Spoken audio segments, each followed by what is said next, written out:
well. That sucked. It sucked. It really did suck. Can you hear me clearly?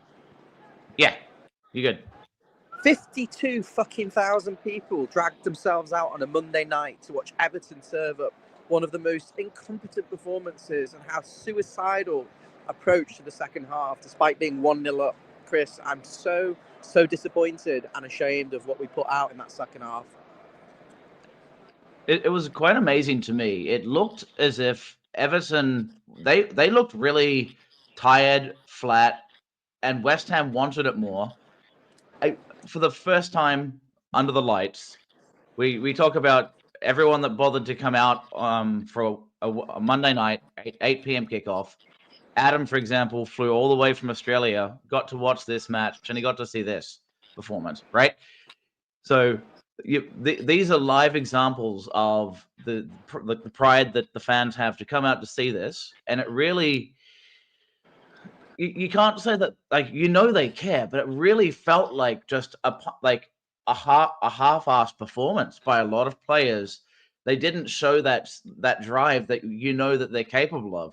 Grealish and Jai both just didn't have that spark today, and when they don't have a spark, we're not scoring goals. The only one that really showed that spark in the middle was Dewsbury Hall. Yeah, Dewsbury Hall, because he's involved in the build-up, he's not in the box, and that leaves the strikers completely isolated tactically, if that makes sense. I'm just leaving the stadium. You've got a little bit more better with Dewsbury Hall in there in terms of the build-up, but then you're sacrificing someone close to the striker. I mean, Decore was a donkey, but at least he was near enough the striker to support him, whereas I'm not sure Dewsbury Hall is getting close enough to him. I can summarise very, very quickly. You've got two strikers that are being served up less service than 3 Mobile would in the desert. What are they supposed to be doing with these balls? You make everything a battle. You're making everything a 50-50. You're not giving them a chance of being effective. They're being hung out to dry. Although I don't see any, they don't look like scoring. So I've identified 2 tactical things there. Obviously, the striker isolated, the forwards not being given the service. Grealish not having the overlapping fullback also killed him going forward today, because he was always having to beat players, fronting them up. There was never any transitional moments. This place is magnificent apart from the fucking queuing. I need to just get past this bottleneck.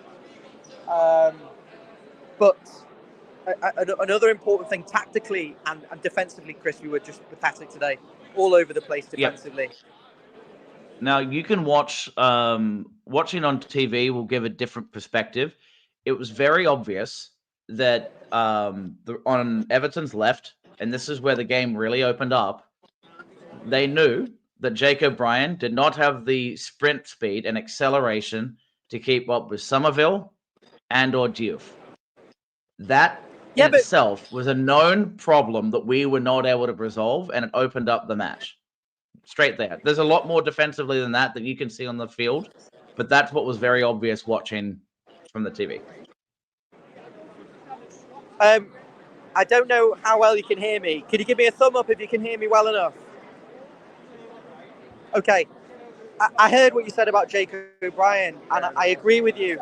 He was left 1v1 far too many times. He had no protection from either of from Ndai. He had no protection from the midfield pair of Garnett and Gay. They were really bad, those two in the midfield. James Garnett was slightly better, but they just weren't winning the ball.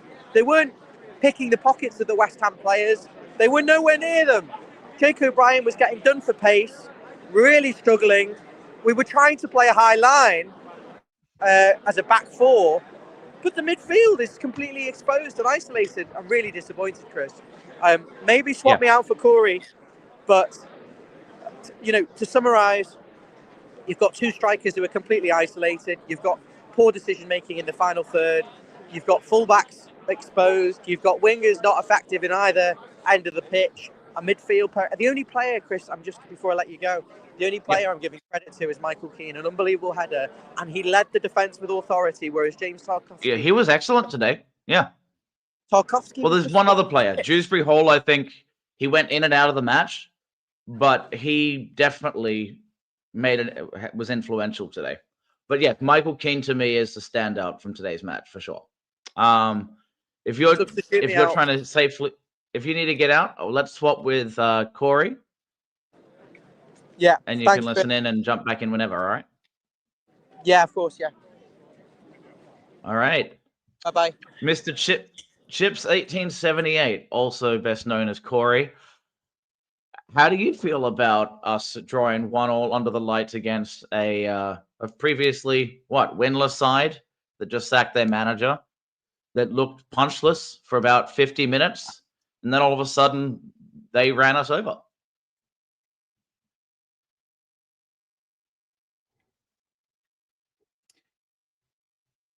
You're good, Corey?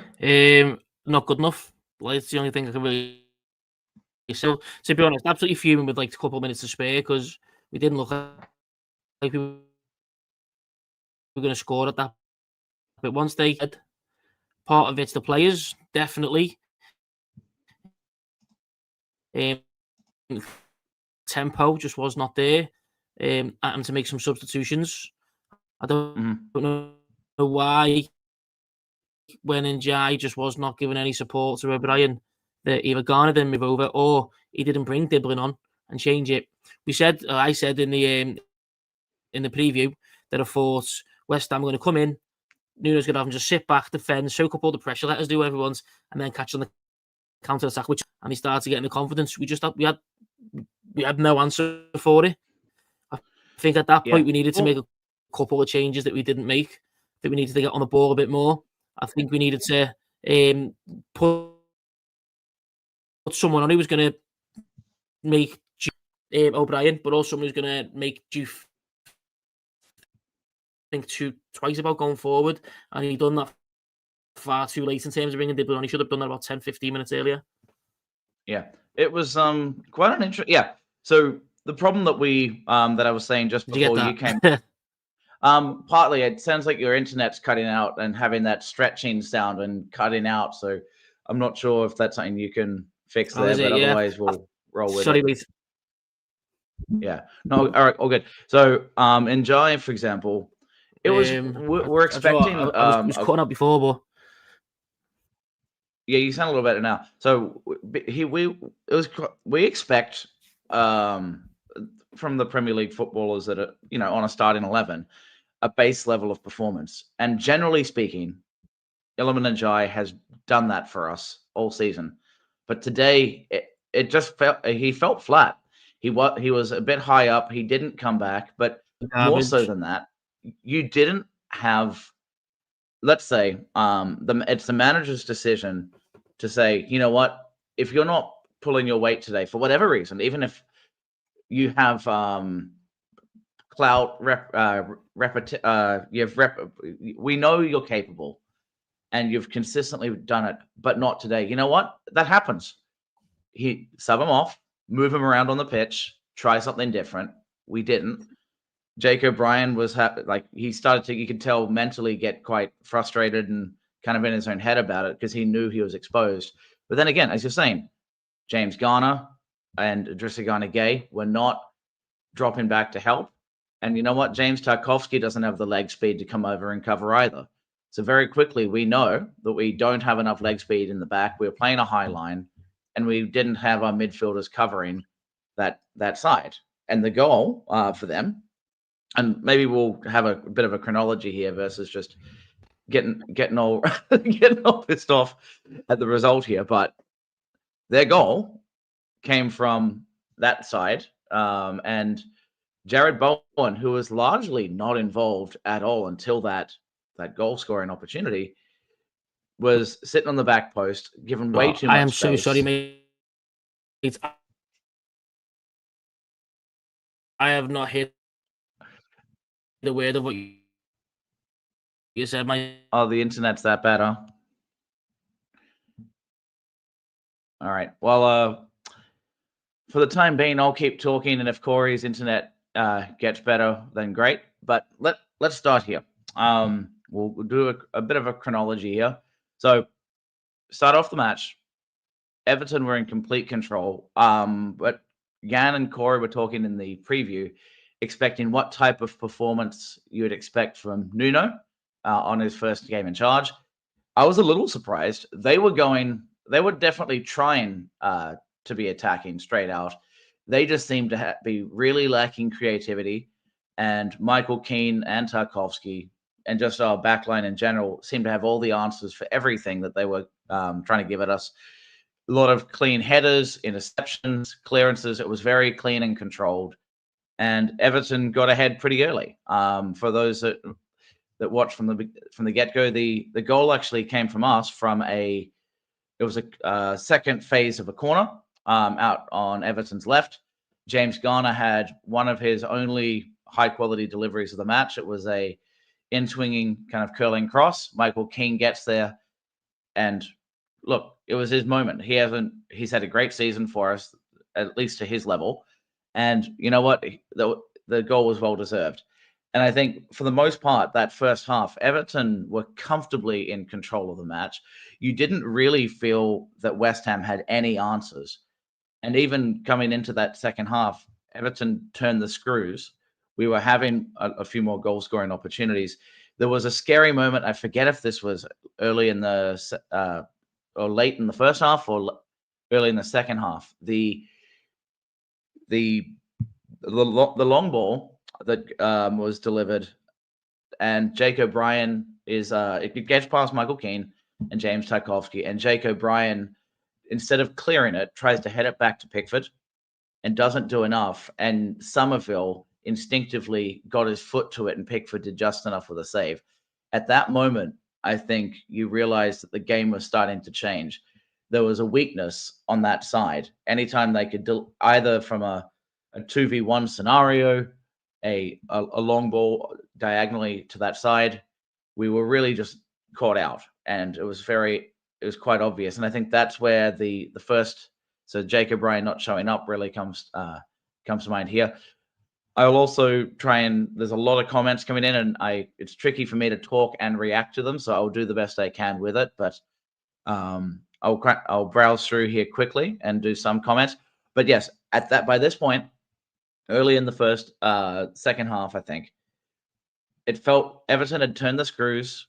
We didn't convert our chances, and Beto had a couple moments where he was in on goal but did not convert. Looks like Corey might be trying to come back on. I guess if you can hear me, Corey, feel free to jump back on this time. Yeah. Invite me in, lad. Yes, here we go. How's this? Does it sound like I'm back in the 80s, or am I all right now? Well, if you sound like you're back in the 80s, at least I can hear you now. Yeah, exactly. Back to the future. Yep. Yeah. So my recap to that point. Yeah. You go on. When you were talking, I could not hear a word you were saying, so that it was cutting out. But just fill me back in on it. Go on. All right. So I was doing a recap just now and saying in the first half, you were saying with Jan on the preview how you expected West Ham to come out. I actually felt that they were trying to be aggressive immediately. They just didn't have any answers that were effective in that first half, I found. Fulkrug seemed to be a little too slow, and the Everton centre halves seemed to have it all under wraps, honestly. And even Mikalenko was actually linking up the play quite well. He had a really good pass to Grealish, I think, or was it to Dewsbury Hall? We seemed to be clicking. And it was either by halftime or a little bit after. We came back, we started turning the screw a little more to try and get to 2-0. We didn't really do it. And in my view, the game changed when that long ball that was taken by, I think, Areola basically knocked it over Tarkowski, kind of towards Everton's right side. And this is where Jake O'Brien started to basically have a cataclysmic collapse. He tries to head it back to Pickford, and Somerville instinctively read him. And it seemed like from that point on, the game changed. And it was all targeting that side. And that was where I got to. Yeah, and I think it's that, not just that, but once they start putting pressure on that side, Mikalenko's a purpose-built left-back.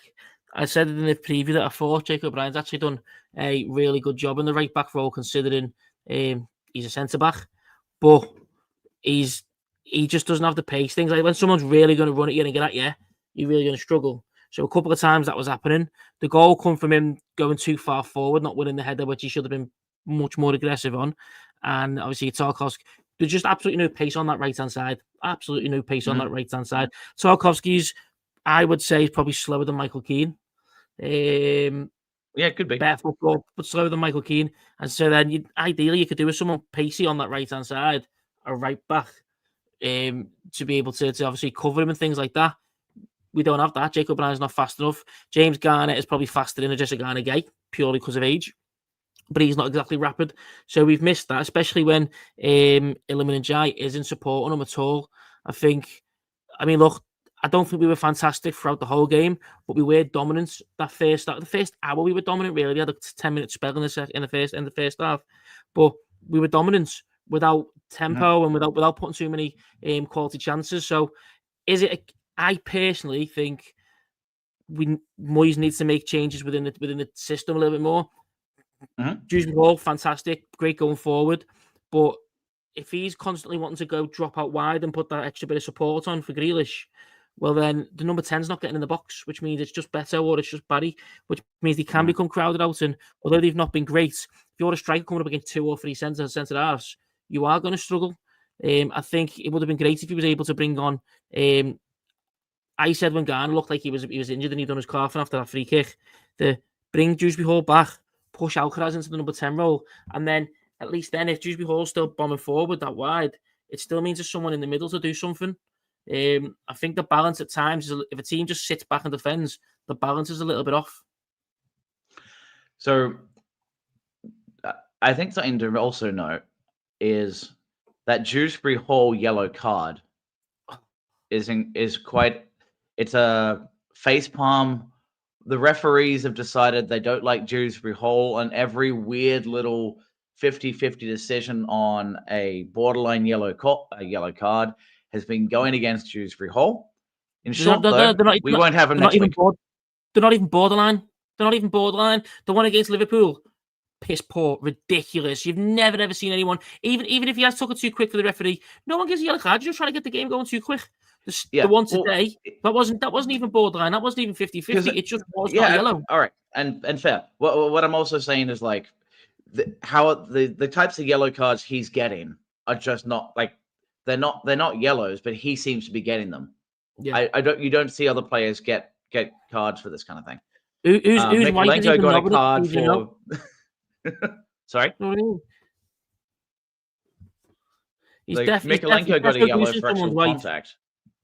Yeah, but irrespective of the yellow card against Liverpool that wasn't a foul, and a clean tackle where the West Ham player got their second, and then made contact with the heel of Dewsbury Hall, somehow became a yellow card. I wasn't sure if it was from the reaction. It seemed like it was an immediate yellow. So because it wasn't from the reaction, I'll step that back to say it wasn't a borderline. If it was from the reaction, you go, oh, no, the refs can get away with a lot of defending on the field, right? So 2 yellow cards. He's now suspended next match. We're talking tactically, something's going to have to look different without Dewsbury Hall in the squad against Crystal Palace. Hopefully, I mean, look, maybe that just means that maybe Dibbling comes on the right, Ndiaye on the left, Grealish. As much as I think Dewsbury Hall was our best player, it'd be nice for maybe us to not to be forced into making this decision. But sometimes things like this, where you have like something that feels like a setback, it can lead to the manager having to try something different, and maybe then realizes, you know what, I can rely on Dibbling. I can bring Grealish into the middle. I can put Alcaraz on number 10, and we can swap things around. Hopefully, it gives them a little bit more confidence in the players. Because God knows that the cup game against Wolves wouldn't give him any kind of confidence in any of the second string players. But maybe just putting one change as opposed to 6 in the midfield, that might be like the silver lining to the cloud, if you know what I mean. Well, there's a couple players that I think you could probably bring on, and the main one to me is Charlie Alcaraz. Not like but it's position for position, isn't it? But I think he likes to look at Dibbling. I think he still wants to bed them in a little bit. But when Dibbling come on, I thought he looked quite good. He got back, trying to defend. He was quite smart. His ability to take people on, it's what we know we're going to get with him, to be fair. So his ability to take players on, he looked decent. You know what I mean? He was a decent substitution for. He had a great take on too, didn't he? That won that free kick. That was quite solid. Probably notably his best performance to date, because he's been quite tepid and not willing to take on opposition in the first 2 or 3 matches we've seen him come on as a sub. So improvement from Diblin. That was really nice to see. Yeah, definitely. I mean, look, there is the odd little bit of positivity in there. Michael Keane, I thought, was fantastic. Ironic that despite him probably putting in Everton man of the match performance, being absolutely fantastic, he still got the decisive deflection on the goal. Because if he doesn't touch that, I think Pickford may have even saved it. So it's still it just went off Kane, didn't it?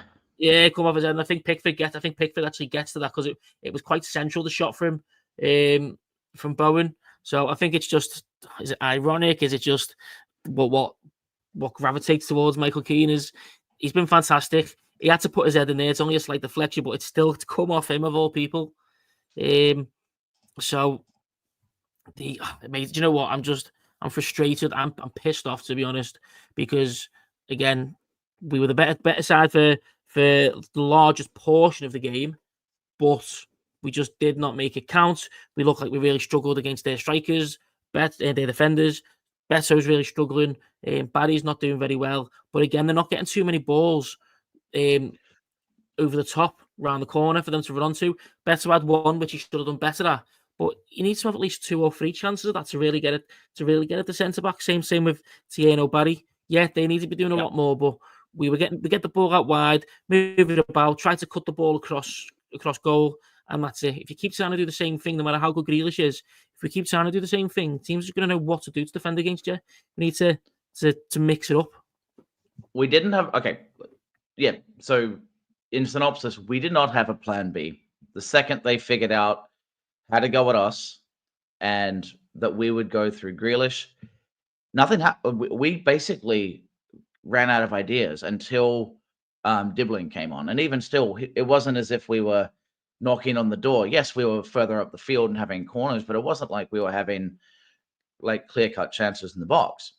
So, the scary part now is if we're becoming predictable, and we're scoring goals from headers and they're vulnerable on set plays. We got our goal off the second phase of a set play. We're struggling to come up with creative ways to score. And after a team finds us out, West Ham, the worst defense in the league.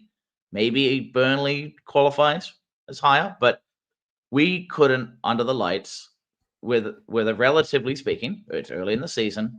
We have almost no injuries to the starting, we have our ideal starting 11, I think. We couldn't. Oh yeah, apart from Branthwaite. Thank you. Outside of Branthwaite, and his replacement scored our goal, by the way. We couldn't manufacture like quality goal scoring opportunities for the final 30 minutes against one of the worst teams in the league at home under the lights, with a revved up crowd expecting and demanding more. Yeah. Right? Like it's scary. The thing is, though, if we are becoming predictable, all you need to do is you don't even need to be changing players. I think it does help, yeah. And I think Moyes needs to make more substitutions earlier. Diblin could have come on earlier. Alcaraz could have come on. But change things around. There's a lot of people there saying, and I completely agree, that Ndiaye doesn't look too happy on the right-hand side. He's constantly cutting the amount of times that he wants the ball and he wants to drift inside, and especially drift inside from the left to get the ball on his right foot instead of his left. He was doing that so much, which meant that West Ham realised that left-hand side of theirs, or right-hand side, there was so much space to do what they need to and get forward and leave O'Brien isolated. You know what I mean? So it was underlapping runs, not overlapping runs. So there was no width, and you could basically narrow their defensive responsibilities. Yeah. So let's just try something a little bit different. Maybe we can just try Ndiaye on the left, Grealish in the middle, Dewsbury Hall in the number 8 role. We don't always have to. I understand why Moyes goes with 2 holding midfielders. There's a lot of people in the comments talking about holding midfielders. I understand it. You want to get a good foothold in the game, but we've done that. We've done that in the first half, and we still didn't do enough to attack more and more or create fashion great chances. So that's when you need to just change for just a little tweak. Because even if you're just doing Dibbling for Njai was the right decision. A bit too late, but you're still doing that. What am I trying to say? So it's the right decision, but it's still like for like, if you know what I mean. So you're not changing anything to change the style of play and make the defense on their toes. What I would say is that maybe just take the edge of how poor it's been off. Obviously, we're all concerned about the new manager bounce the teams get. Nuno Espirito Santo is a much more defensive coach. He's probably come in and said to the West Ham boys is, look, let's just be a bit smart. Let's just work on our defense for the next 24 hours. Let's just get something out of the game. Yeah. Now, it might be a case of we actually have a better chance against Palace because they're going to attack us. They're going to open up. And whilst we're still struggling to break teams down a little bit, teams that are going to go and attack us, we catch them on the counter attack. We'll be able to get something from it because that's where we look at our best. We don't sit back and defend, but we push. So if someone's playing a higher line, we can catch them off like that. And that's where a couple of our chances come in again, where we were putting pressure on the West Ham back line or the West Ham defence, and we were able to turn it over and go from there. The players need to play better. We need more tempo, and Moyes needs to look at his in-game management because there's a couple of times now where we've seen things could be different. And I think it's maybe not glaringly obvious, but you can see it that some things just need a little tweak, and he's not doing it. This is what Moyes is like. He's pragmatic. And at times, Corey, we've seen quite a dynamic front line at Everton under Moyes. It hasn't, not consistently. When we don't win, all of a sudden, like today, it's Moyes out. We need someone new. We can't score. But there are times, and it was certainly the case last season, that we seem to have answers and have a dynamic way going forward. Bringing in some of the comments here that I've highlighted. So for Kazuri or Cash, there is no movement in the front line. Strikers just walking around and holding hands with West Ham defenders all the time. So that piece of it on having dynamic movement, and what you were also saying, Corey, I think I want to bring back.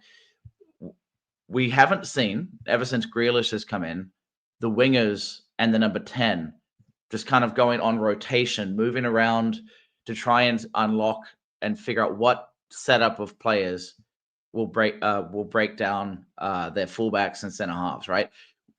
Our favorite bold man that was on the coverage before the match, Mr. Sean Dyche, you can give him a lot of flack for what he did, but one thing he did try to do was he would alternate wingers to try and break open on the front side. We haven't seen that for whatever reason. Where Jack is allowed to roam, from what I've heard, right? Jack is allowed to roam and pick his own influence in the game. But today it didn't seem that he meandered too much in the middle. He didn't go to the right. And if we're trying to get Illiman and Jai into the game, he needs to rotate to see if maybe it's just a fresh look to go out wide on the left for a minute and then get himself back in rhythm. We didn't see that, but then it led to the strikers as well, feeling like there was no consistent service. And to Cash's point, if you don't have consistent service and you don't have patterns of play going forward, other than an interplay with Dewsbury Hall and Grealish, what are you to do as a striker? It was really Beto. Actually, I don't think was truly terrible today. There was a few hold-up plays that, as we know, he won't do that well, but he distinctly stood out to me over what Barry did. Yeah, I think there was one bit, and this is all about optics. There was one bit that really looked bad for Beto, and it was when Garner put that ball around the corner. He made the run, he got to it, and he just, I wouldn't say panicked, but once he got under pressure, his touch was absolutely terrible. Knocked it too far wide, spun round, lost his foot, knocked out. That looked really, really bad. And that was the proper calamitous Beto that we've seen. But apart from that, I think he didn't look terrible. He was doing bits, maybe not as involved as you want him to be. But maybe that's where Barry comes in, because he is the kind of striker who will get a bit more involved. But you need to get him involved as well. And they had two centre-backs constantly on him all the time, which means if that's the case, you need someone, i.e. a number 10, who's going to go and engage that back line as well to say, look, it's not just Beto, you've got someone else to think about instead of you both just concentrating on him. And that's where we've missed it, because, again, Dewsbury Hall, I thought, was one of the better players today for us. He goes out wide left. He's left-footed. he goes out wide left, he does the extra bit of support, links up well with Grealish, and he creates a couple of chances on the cutback from there. But again, if it's the same thing all the time, and if he's the one who goes out wide and Grealish doesn't go into the box, you're leaving just Beto. And 3 men are going to easily defend against Beto. It looked okay when Njai was getting to the back post. But again, he's drifting more and more in because he wants to get involved. It works when you're on the counter attack because he's on that right hand side. He's not searching for the ball. He runs into space. When we're the team in the ascendancy or the team in possession, he will then be attracted to the ball because that's the kind of player that Njai is. And again, no one's at that back post. So the fullback and 2 centre-backs can focus on a striker, and we're still missing men in the box. Hence why later on in the game, when we're only 1-0 up, I'd still say we need to change things. We need to get another goal to kill it. Otherwise, what happened this evening has happened. Or when we're drawing, drop Dewsbury Hall deeper, let him play as a number 8. He's still going to do the similar job, but from a little bit deeper. And the man who's in the number 10 can get in the box a little bit more. He can engage that back line. Yep. So it leads to a different. So my question to you then, if Dewsbury Hall drops into the number 8, what do we do? Would we take Jesse Gay out the squad? This isn't an ideal scenario because he's not here next week. We know he's been suspended with his 5th yellow card, so he's not going to be in. But let's say hypothetically that yellow card magically that shouldn't have happened, it didn't happen, and he starts next week. Would you want to have Dewsbury Hall dropping into the 8 at about the 60-minute mark to change things up, or do you think from the starting, like from minute 1, we have the likes of James Garner and Dewsbury Hall kind of with both having the ability to kind of play the double pivot, but James Garner likely to stay deeper? Who would be in front of them in the number 10 role for you? Depends, to be honest. I would say based on how Diblin performed and the fact I'd like to switch things around a little bit, I'd probably throw Grealish into the 10 and Jan to the left and Diblin on the right. That's what I would go for. But it depends on the game. Depends on what the situation is. If Njai's really turning it up on the right-hand side, then we just need someone to drop in the hole and maybe play them balls forward a little bit more, then I'd probably say you put Alcaraz on, leaving Njai on the right. But depends on the performance, to be honest, at that point. But again, if it was me, it depends again on the performance, whatever. But Idrissa Gay's older. His ability on the ball isn't the greatest. His ability is breaking up the play. So if you can drop Dewsbury Hall deeper, say to Garner, listen, just have a bit of a breather, stay deeper, sweep things up, play the ball in from deep, because his delivery this season has been his biggest improvement from last year. I think his aggression, his tenacity, and his ability to strike a ball as set pieces have been fantastic, but it's his delivery in general looks a lot better. So if he was to play deep and play as a deep line playmaker, for Chad, it's the quarterback role. Yeah. Yeah, in rugby, it's like and then fly give half, it just a guy to get the break. You know what I mean? Give it to just a guy to get the break. That's Yep. Not a Scooby-Doo. Couldn't give a crap about rugby. Yeah. Oh, mate, I'm sorry. I'm not even a big rugby guy myself. I'm just thinking of the one that gets when they're all like all on the deck chasing, the one that grabs and starts to play again. That's the one I'm thinking. Anyway, what I will also add though to James Garner point, I think at times today, actually I'm kind of worried that now that the adrenaline is cooled off, will he be out injured? Because he certainly had some shoulder problems today. He landed on that, and it seemed like he never really worked out that soreness, and you could see he was playing with a bit of an injury on that shoulder. So wondering if how he recovers on it, because I could see a scenario where he's out as well. Granted, we've got a week to recover, but it looked like he was playing through something on that, and it may get worse after the match. You don't think so? Yeah. I think he'll be fine. I reckon he's probably jarred this, strained it. Wouldn't have been dislocated because he wouldn't be able to run like he had been. So he'll probably be sore next week, but especially with Dewsbury Hall out, I think we'll need him in, and especially with it being a international break afterwards, he can through it, give him a cortisone injection. He'll be stiff next week. Get through that game. Yeah. And that's probably exactly, it. yeah. But I was worried. There are times also when you see someone. Speed, sound. Yeah, when you see someone struggling through an injury and then they can rest it off, that's sometimes where you go, oh no, then it really starts to swell up and might be in trouble. But hopefully it isn't. But it definitely, because he seemed to have a different injury right by the end, but I don't know if that was actually that same shoulder or not. But he went down pretty late. That gave a few nerves. Yeah, so well. Yeah, so he's old as calves, weren't he? So I don't know if he put a shift in, to be fair. So I don't know if he's just got a bit of cramp or pulled his calf a little bit. He was walking pretty fine afterwards, so I'm not too sure. But again, I think he'll be stiff next week, but get him through the game. I think he'll be quite important next week. So I think he'll still play. But he was one of 1, 2, 3, 4, 5 positives from that game, like 5 positive performances, if you know what I mean. Yep, his delivery was a positive, and he can strike the ball from outside the box now pretty consistently, having these low drives that are actually a weapon for us. His strike today was on target, I'm pretty sure. But again, like that's at least a different look to have him come on that side. Yeah, he had two different shots that he did on target. The free kick, which was just wide, he probably should have just whipped it into the box and put him under pressure because he struggled to deal with set pieces. And obviously the one against Wolves when he had the free kick late on, and he hit the woodwork. So his delivery's better, his shooting's better. I think he's got a lot more composure. I think he's a lot more assured in himself. He's got that extra, I was going to say aggression, which there is there, but I talk a lot about the confidence in yourself. When you've got that confidence, you get the extra 2-3%, which makes you just so assured. You think a little less about it, and you just do it. I think he's got that. I think he's maybe settled or become more assured of himself over the summer. He's been one of our better players so far, and I think again him, Michael Keane, Vitaly Mykolenko, apart from the Bowen goal, I think he should have closed down a bit better. But in general, his performance I thought was decent. Defensively anyway. Tyler Dibblin when he come on and Dewsbury Hall, they're the only things really I could say massively positive. Grealish was Grealish, he's done really well. Would like him to be maybe just throw a ball in every now and then just to catch a team on off guard.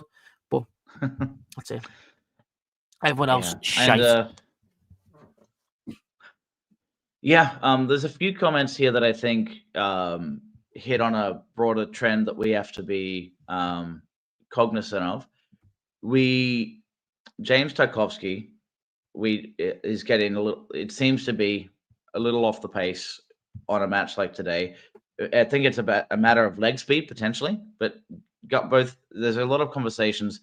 When is Tarkowski and Ghana Gay effectively over their peak and starting to drift off to the point that they don't have it? I think they still do. It goes in waves. Tarkowski was huge against Liverpool, right? So we know he can have these moments, and he's clearly quite a physical character.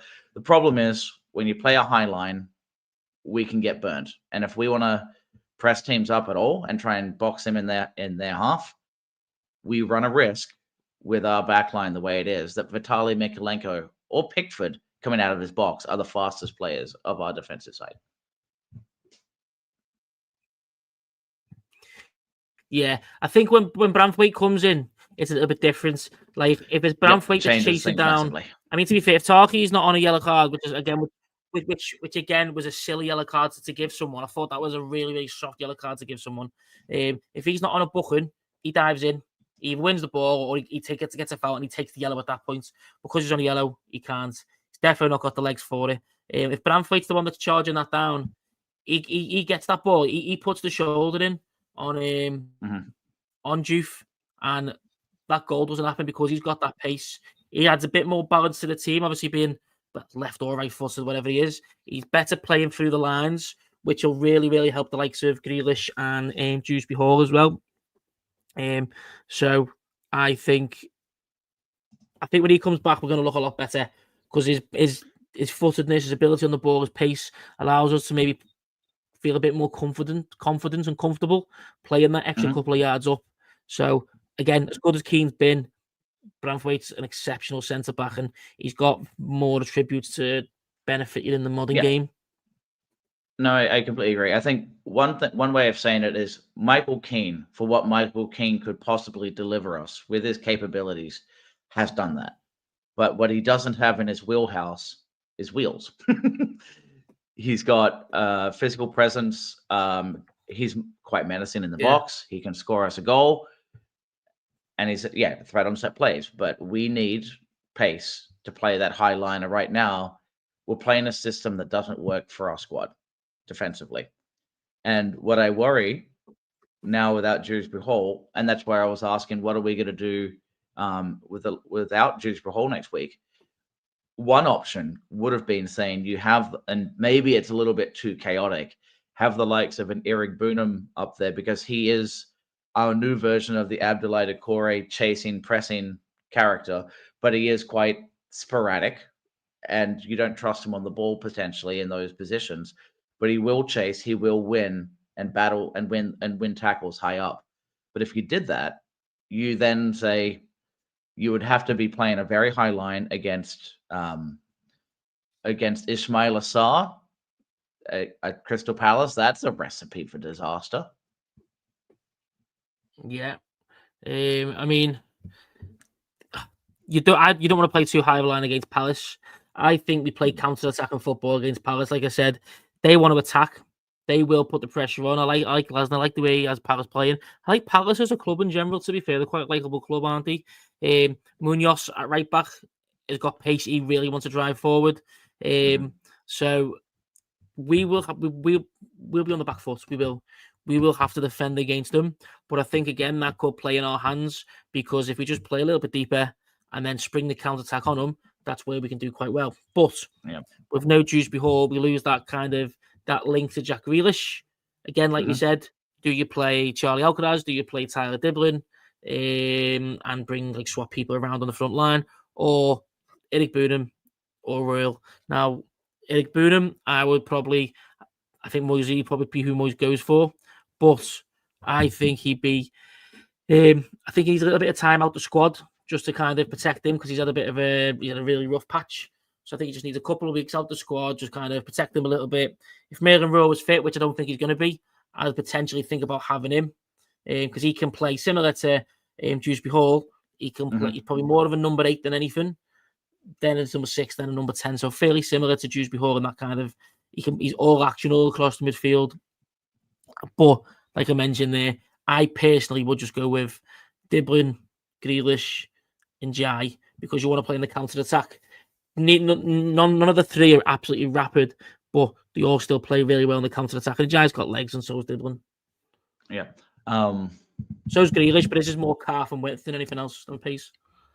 And then what you're saying is right. That what I do worry though, based on how how Moyes traditionally has done things, we have not seen the new players come in and start immediately yet, have we? We've seen Diblin come off the bench a couple times, and we have seen Merlin Roll come off the bench, and he's been injured. So the likelihood that he starts is effectively 0 for me, based on how Moyes has a starting lineup. I would like that to not be the case, but I do worry that Merlin Roll, you almost need an injury. We have a suspension, but do you need an additional injury because he would rather put in Charlie Alcaraz first? So you'd need Charlie and one other void to fill before you'd see Merlin start. I really want to see more of him. I thought he did quite well on his one appearance against Villa. I thought he did very well, but obviously he got injured. So I think Moyes wanted to bed him in a little bit, just give him cameos. And I do think it's a case of if he was fit, I think he'd either played against Wolves. I think he'd have come on against Liverpool. And I also think he'd have probably come on today to help shore that midfield. He'd have been fantastic to have on late on. Could have brought him on for Garner or Gay when we were 1-0 up and they were starting to get a bit more pace because, again, the lad has got not rapid, but he has got legs about him, and he can cover the ground in that midfield. He would have supported. So I think he genuinely would have come on in at least 2 of them 3 matches if he was fit. It's just a case of, unfortunately, we've got the lad and he got injured fairly quickly. Yeah, I'm really looking forward to seeing more of him. I think there's a comment here that I think ties into a lot of what I've been seeing in the chat and a lot of the dialogue we've been having for a while now. Various sessions in the preview, I believe we talked about this. But the question of why buy Asnu and Barry if they're going to take a year to settle in?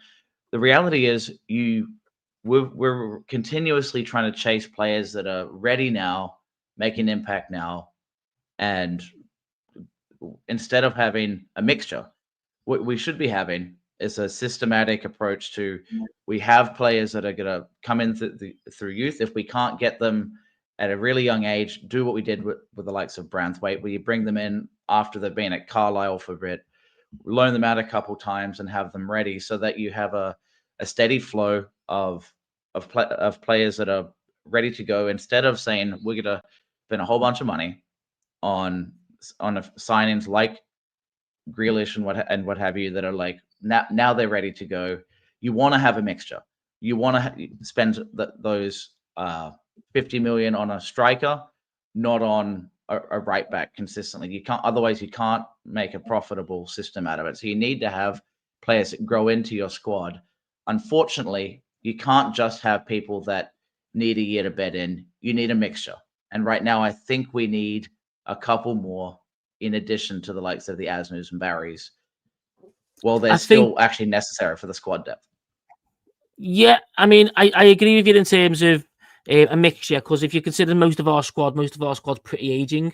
Tarkowski, Keane, Jessica Gay, Seamus Coleman, all of them the wrong side of 30. Yeah.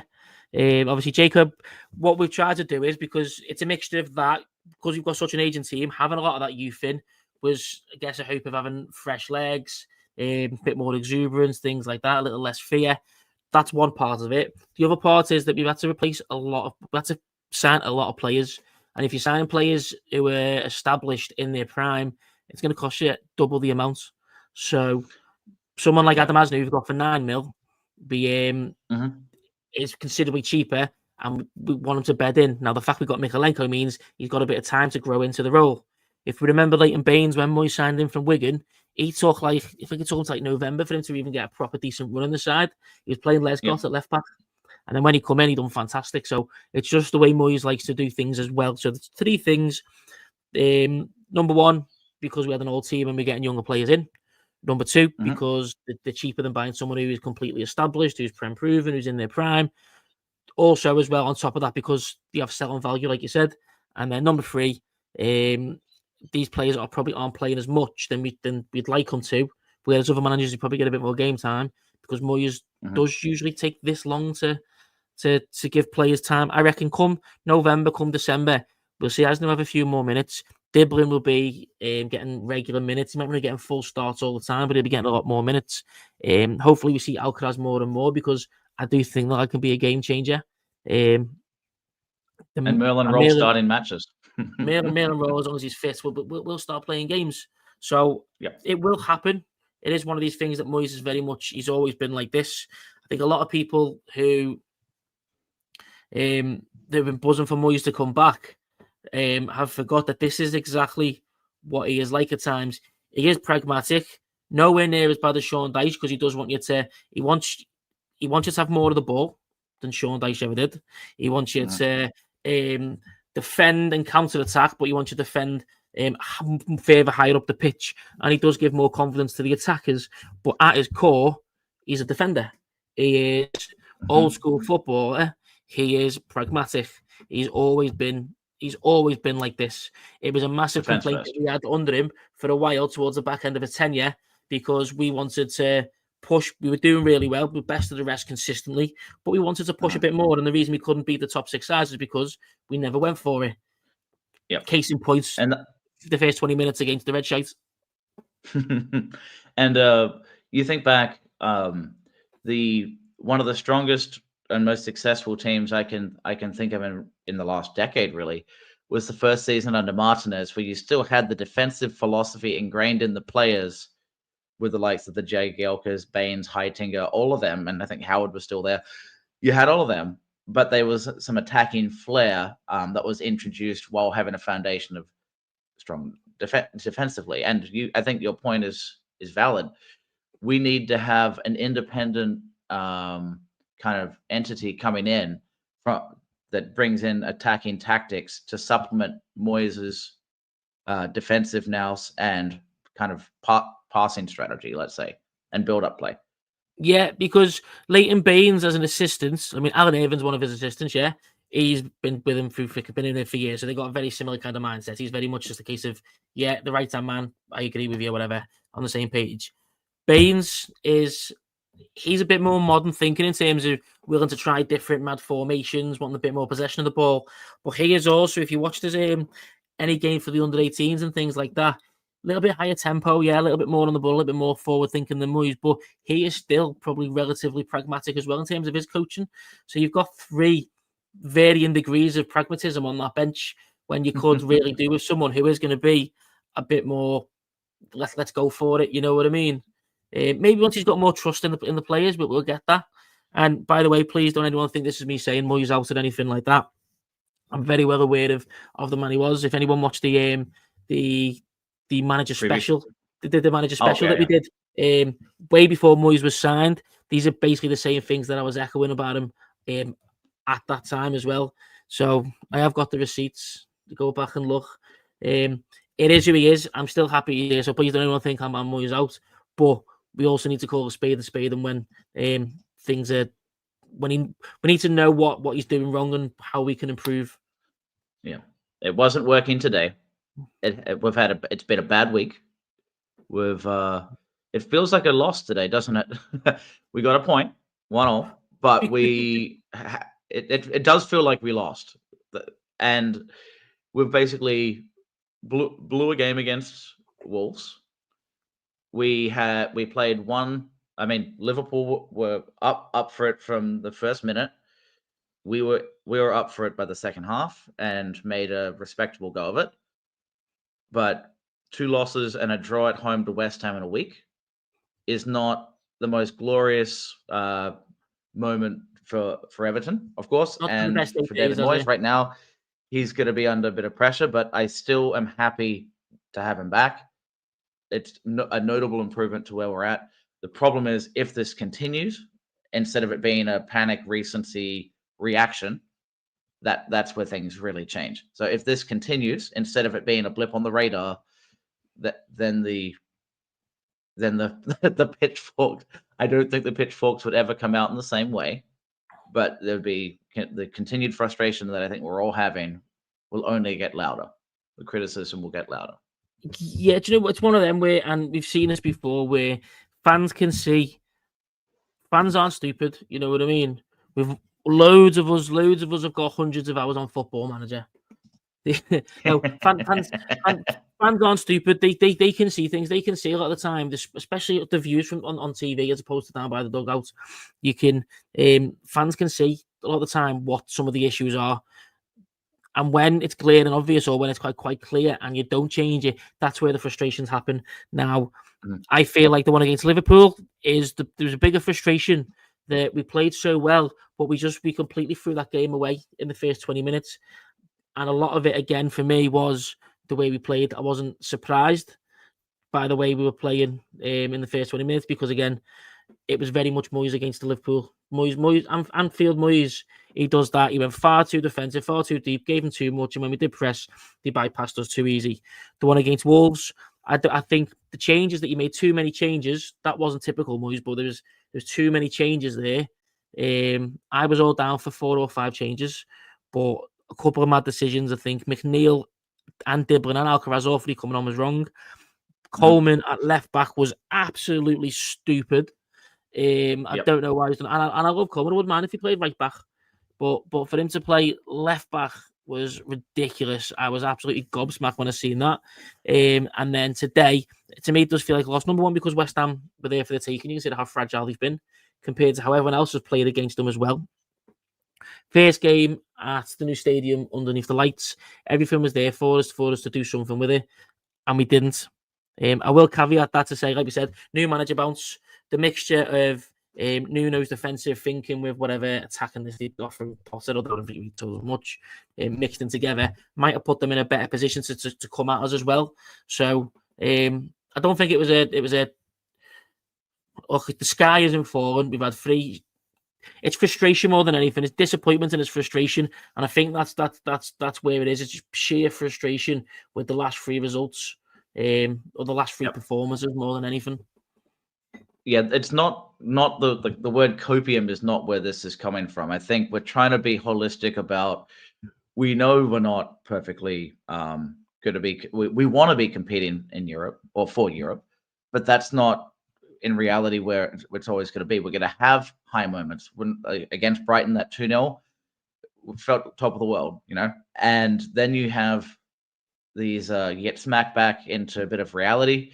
Granted, the reality isn't drawing 1-1 at home to West Ham every week, but it is certainly possible for us in our current predicament. And to tie in, Corey, midweek, and with Moyes' reaction when he was asked about was it your fault, like about how the performance of the players midweek, and was it your mistake to bring them on? His response was, well, I expect more from them. They want to be a part of the starting 11. They need to do better. In short, our squad depth of starting Premier League players is still subpar compared to those that are competing for Europe. I don't think we have the depth fully yet. We're getting there, and this is all about that pragmatism. We know we're getting there. We have some flair now. We have Dewsbury Hall, Grealish, and Jai, but it's not perfect. We're aware of that, but we can still be disappointed on matches like today. Yeah, I mean, again, West Ham made multiple changes. We were able to keep it fresh. We didn't. I do think, we've still got a relatively shallow or weak bit of squad then, shallow bench, whatever you want to call it. But I do think there's players there who you don't need to be bringing on players who are of equal quality. You can bring on players who are lesser quality. But when they do something different and make defenses think a little bit differently, you make them second guess. And that's what them things are for. Someone who's different. If you could have someone who's is Fulham with the Dharma Traore. He's not very good. He's fast and he's strong. They'll play whatever game they're playing, and then they'll bring him on late in, and it makes a defensive line go, oh shit, I've got to do something different here. Creates an indecision, and he might not do anything because he might not be fantastic, but he creates that little bit of indecision, which creates more space elsewhere. Yeah. So things like that, fresh legs will it's better than having good players with absolutely knackered. Changes the mentality, plays on them maybe a little bit more hungry. It puts that extra bit. There's just so many reasons why you should make more substitutions. So many teams do it where they make 5. I mean, you look at the West Ham bench. Freddie Potts, which is the most East London sounding name I've ever heard in my life, by the way. Freddie Potts, most Essex name I've ever heard in my life. Freddie Potts, King of Towie.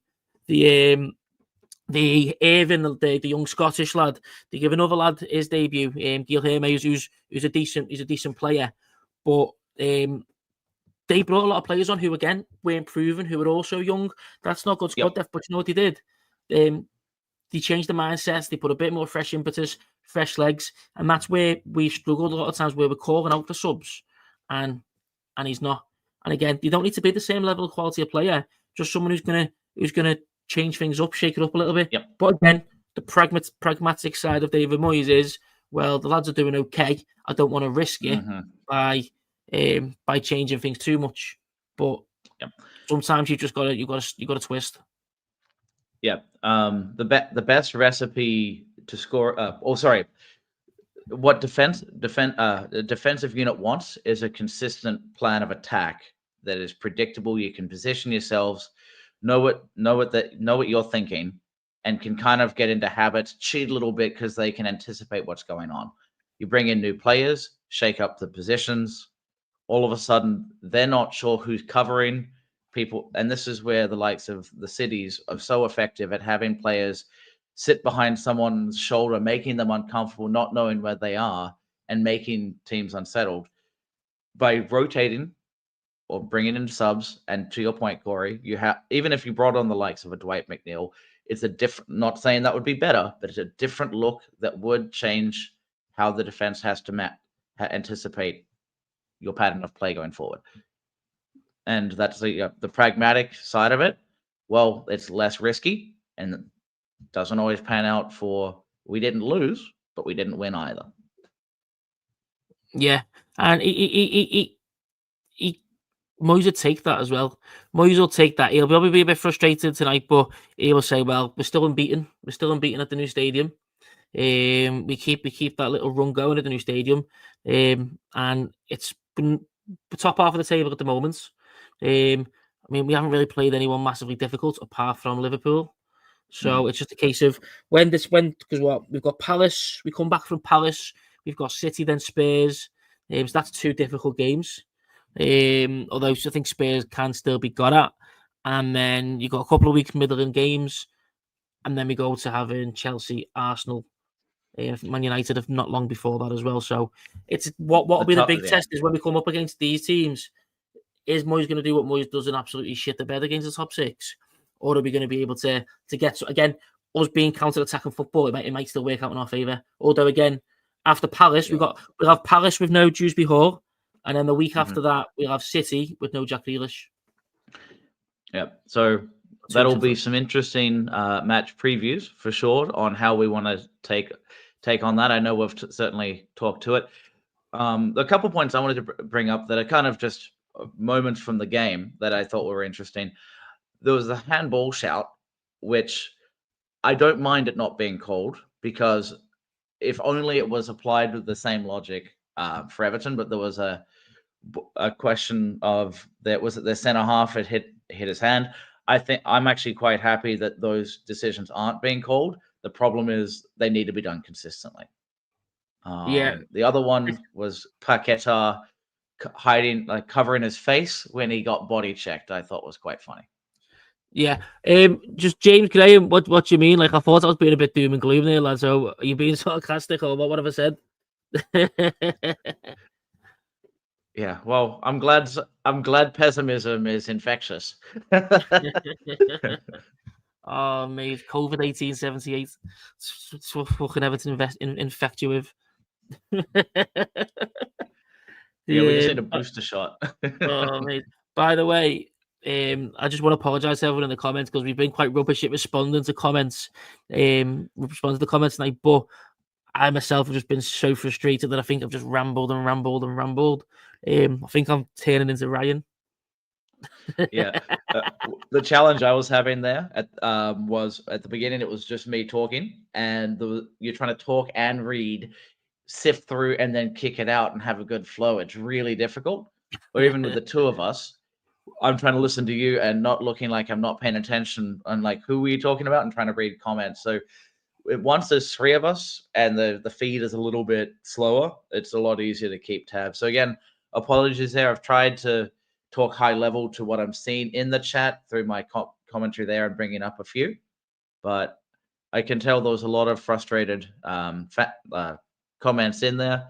And look, it's not the end of the world, but man, it's what a disappointing result this was today.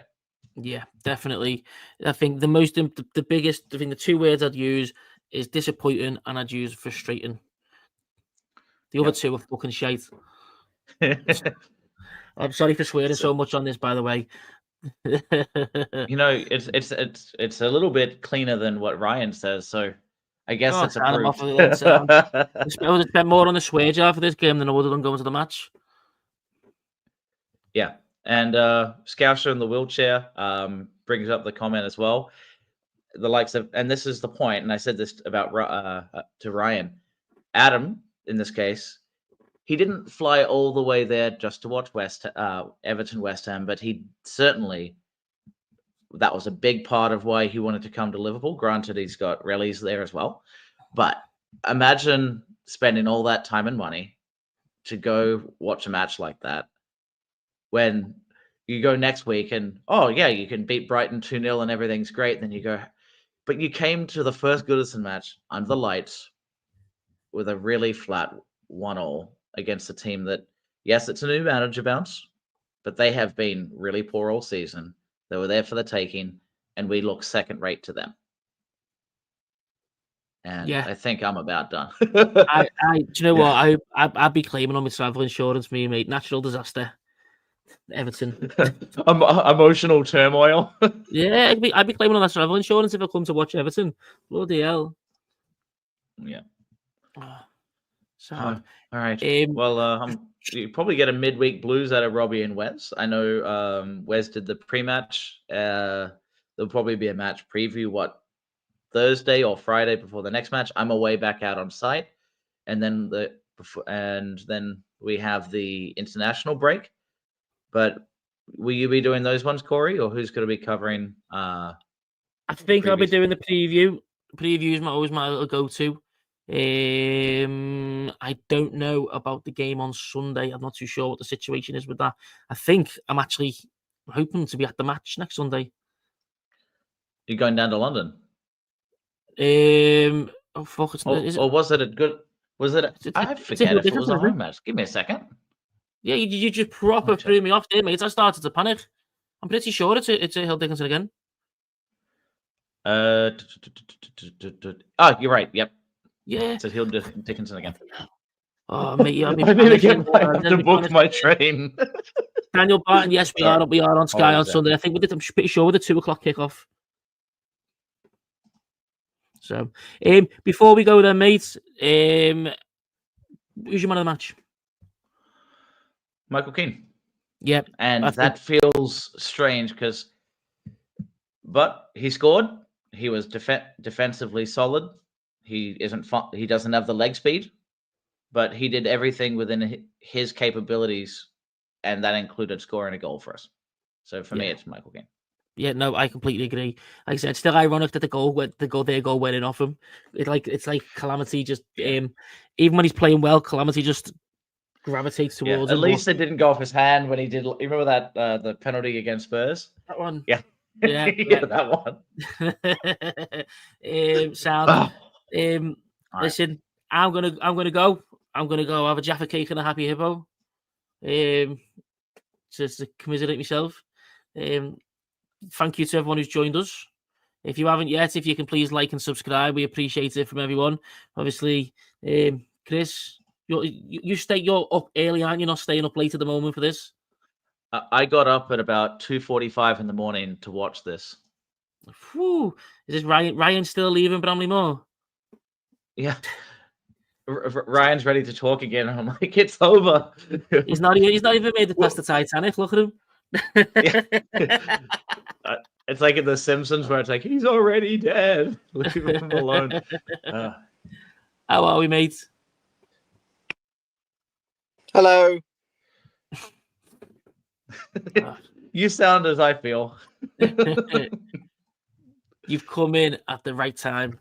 We were just about to close up, Ryan. Did you want any passing words? Or do you want to just take over the chat?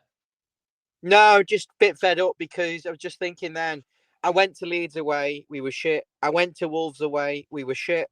I went to Aston Villa, we were gilt-edged, and we did this tonight, and I just feel flat. We've not even played a decent team yet.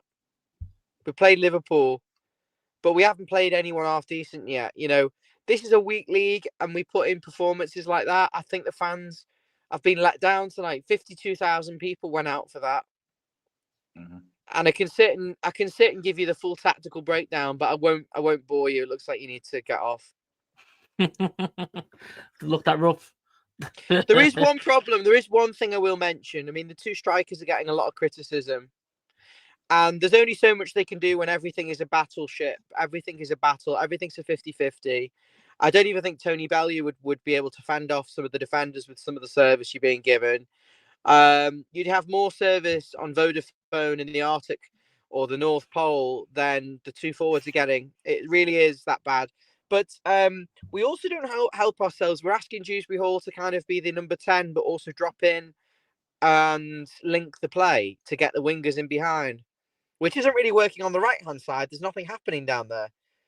So I think just next week against Crystal Palace, there is an opportunity for Alcaraz to come back in alongside Beto and just do the basics, which is get a second striker closer to him in and around the box with a goal threat.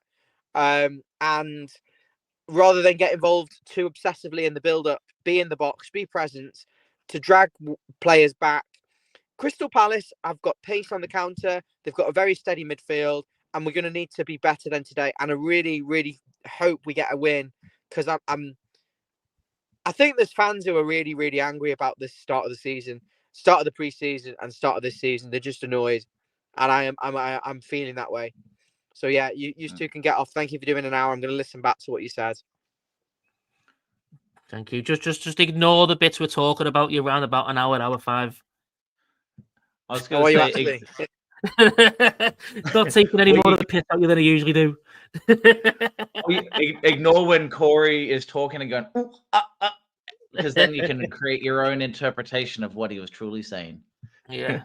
I think for me, the biggest thing is 52,000 Blues went out on a Monday night to watch that. And I think we got disrespected by the players with the performance and the manager and his lazy, negative approach to the game, refusing to get numbers in the box, refusing to be aggressive, not recognizing how weak Jake O'Brien was doing and the substitution that was clearly required there to bring Coleman on or to put Garner at right back. There were so many things that disappointed. Just one final note: Jared Branthwaite has got to come into the team, but I don't know how. Bring him in for Michael Keane. As good as Michael Keane's been, the shape, the balance, and everything. He's a fourth choice centre back. So as soon as they're in, Jared Branthwaite comes in. If we're still doing poor, then you can look at maybe Tarkowski to come out if he's playing poorly. But I think Branthwaite comes in. He takes that left centre back position. Even if you just do it on virtue of him being left-footed.